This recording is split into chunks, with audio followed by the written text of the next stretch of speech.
Darkness. The only sound is the rhythmic whistle of a freezing wind, cutting through the air like a jagged blade. Your eyelashes are frozen shut, and with every breath, your lungs burn as if filled with fire.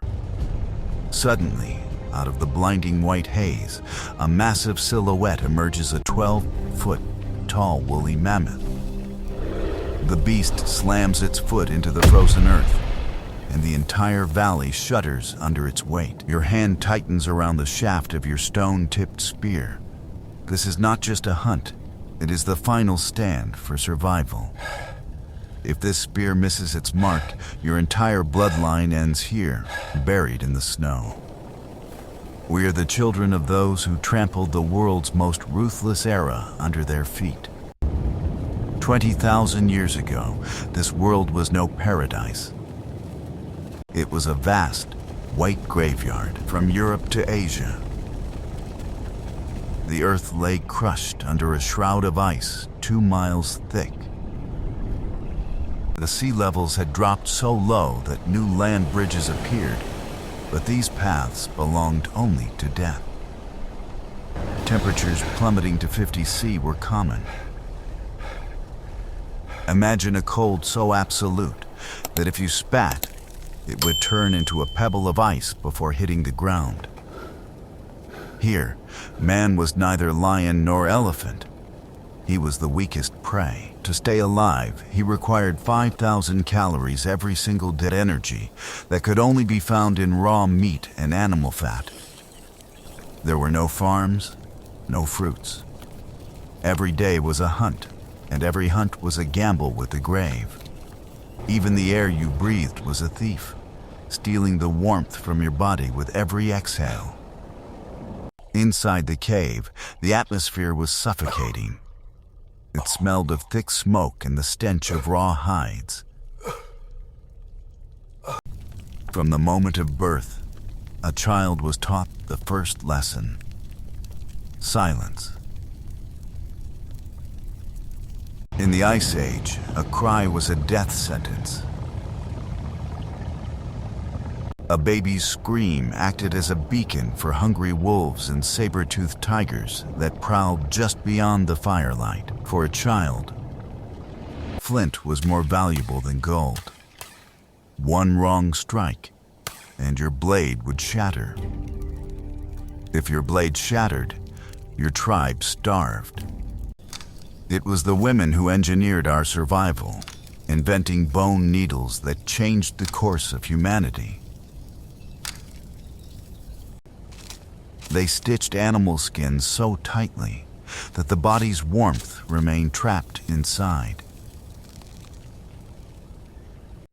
A single broken stitch was a death warrant. They understood that in this world, an inch of exposed skin meant a lost limb to frostbite. But the real war began when the men tracked the mammoth. This wasn't a 5-minute skirmish. It was a test of days of patience. Alone, a human was nothing.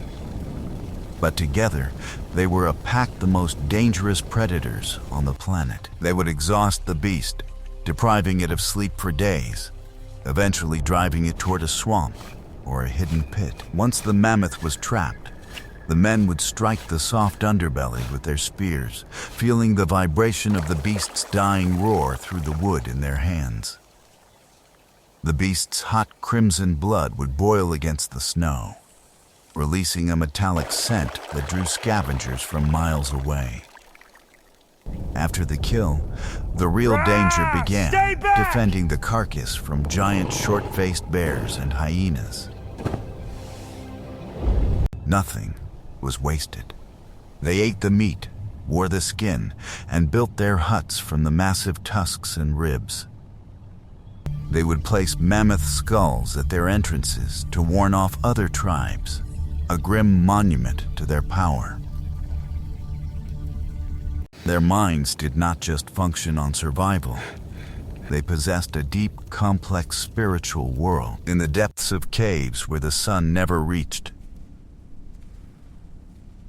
They painted strange, haunting images by the light of flickering animal fat lamps. This was their magic. They believed that if they captured the beast's soul on the wall, they would conquer its body in the wild. They buried their dead with profound honor, placing precious stones, ivory beads, and flowers in the graves, proof that for them, death was not the final destination, but a transition. They never abandoned the elderly or the disabled. We have found skeletons of those who suffered horrific injuries yet lived. For decades more, proving the tribe carried them, fed them, and protected them when they could no longer hunt. It was this love and empathy that separated us from the beasts. The spirits, they show their way and follow through the state. An elder's wisdom was the tribe's greatest library. Knowing which berry was medicine, which root was poison, and how to read the stars to predict the coming storms. When the glaciers expanded and the animals moved, these tribes embarked on journeys of thousands of miles across uncharted, frozen tundras. This was humanity's first great trek, not a desperate generational march through hell. They moved in search of warmth, dying of hunger and falling to predators along the way, but they never stopped. They crossed mountain ranges that today seem impassable, carrying their children and their fires across the ice. Every step they took left a mark of defiance on the frost. That same stubbornness, that same primal fire, flows through our veins today. Our ancestors were not just surviving, they were exploring, conquering, and claiming a world that tried its best to kill them. Eventually, the ice melted, the world warmed, and the great beasts vanished, but the chain remained unbroken. We are the descendants of those who refused to let the fire go out during the longest, coldest nights in human history. They were not primitive. They were the world's greatest engineers, warriors, and survivors. Today, as we sit in our warm homes, we must remember that our existence is a debt to those who fought for every single breath in the dark. Next time you feel a cold breeze, remember, you are the legacy of those the frost could not kill. You are the survivor of 20,000 years of winter. We are the victors of the Ice Age.